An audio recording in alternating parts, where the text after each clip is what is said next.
मीठा जहर। सास बहू के बीच। हाल ही में नैना का विवाह हुआ था और उसे अपने पति और ससुराल वालों के साथ एक जॉइंट फैमिली में रहना शुरू कर दिया। कुछ दिनों के बाद उसे पता चला कि वह अपनी सास के साथ नहीं रह सकती। नैना की सास रूढ़िवादी थी, जबकि नैना आधुनिक शैली जीने वाली लड़की थी। जल्द ही उनके बीच झगड़े होने लगे। कई महीनों के बीत जाने के बाद भी दोनों में से कोई भी अपना व्यवहार बदल नहीं पाया। समय के साथ साथ नैना और ज़्यादा आक्रामक हो गई और उसे अपनी सास से नफरत होना शुरू हो गया। वह सोचने लगी कि कैसे अपनी सास से छुटकारा पाया जाए। एक बार हमेशा की तरह जब उसने अपनी सास से झगड़ा किया और उसके पति ने अपनी मां का साइड लिया, तब नैना गुस्सा हो गई और अपने मायके चली गई। नैना के पिता एक केमिस्ट थे।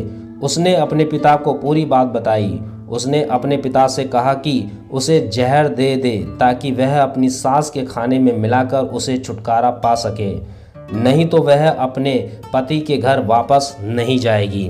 नैना के पिता को यह सब जानकर काफ़ी दुख हुआ और उन्होंने अपनी बेटी से कहा, अगर तुम अपनी सास को जहर देती हो तो तुम और मैं दोनों जेल जाएंगे। ऐसा करना ठीक नहीं है। लेकिन नैना सुनने और समझने की हालत में नहीं थी। आखिरकार उसके पिता ने कहा, ठीक है, जैसा तुम चाहती हो वैसा ही होगा, लेकिन मैं तुम्हें जेल नहीं देखना चाहता। उसके पिता अंदर से एक पाउडर लाए और कहा, हर दिन जब तुम दोपहर का भोजन या रात का भोजन करते हो तो अपनी सास के खाने में इसे मिला देना।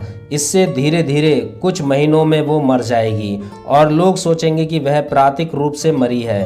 उन्होंने यह भी कहा, किसी को भी तुम पर शक नहीं होना चाहिए, इसलिए आज से तुम अपनी सास के साथ नहीं लड़ोगी, बल्कि तुम उनकी देखभाल करोगी। भले ही वो कुछ भी कहें, तुम गुस्से से बात नहीं करोगी और हमेशा शांत रहोगी। नैना सहमत हो गई और अपने ससुराल वापस आ गई और अपने पिता की सलाह के अनुसार उसने अपनी सास के खाने में पाउडर मिक्स करना शुरू कर दिया और बड़े ही प्यार के साथ बात करना शुरू कर दिया। समय बीतने के साथ साथ नैना की सास का नेचर भी बदलना शुरू हो गया, क्योंकि नैना अब अपनी सास की बहुत देखभाल करने लगी थी। इसीलिए उसकी सास भी उसके प्रति विनम्र होने लगी और प्यार से बात करने लगी। 5 महीने बीत गए और नैना खाने में पाउडर मिक्स कर रही थी, लेकिन अब घर का वातावरण बदल गया था। कोई झगड़े नहीं थे, दोनों एक दूसरे की तारीफ करते थे। अब ऐसा लगता था मानो दोनों का रिश्ता माँ और बेटी का रिश्ता हो।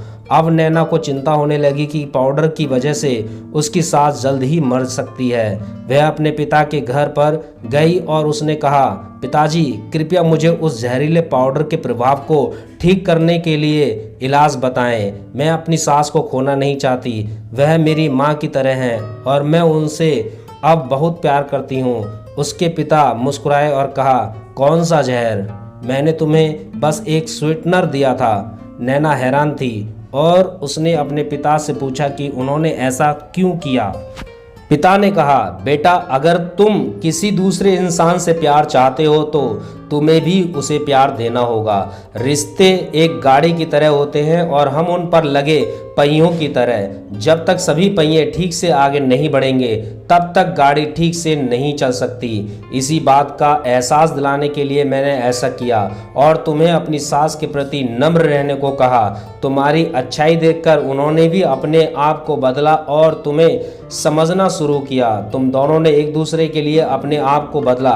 यही कारण है कि तुम अपनी सास के लिए आज मेरे पास भागते हुए आई हो।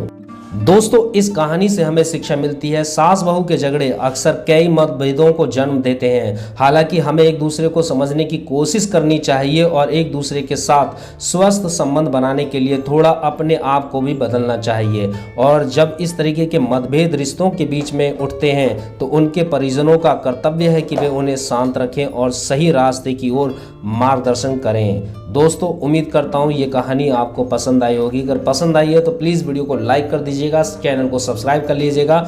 मिलते हैं अपनी नेक्स्ट कहानी में, तब तक के लिए बाय बाय।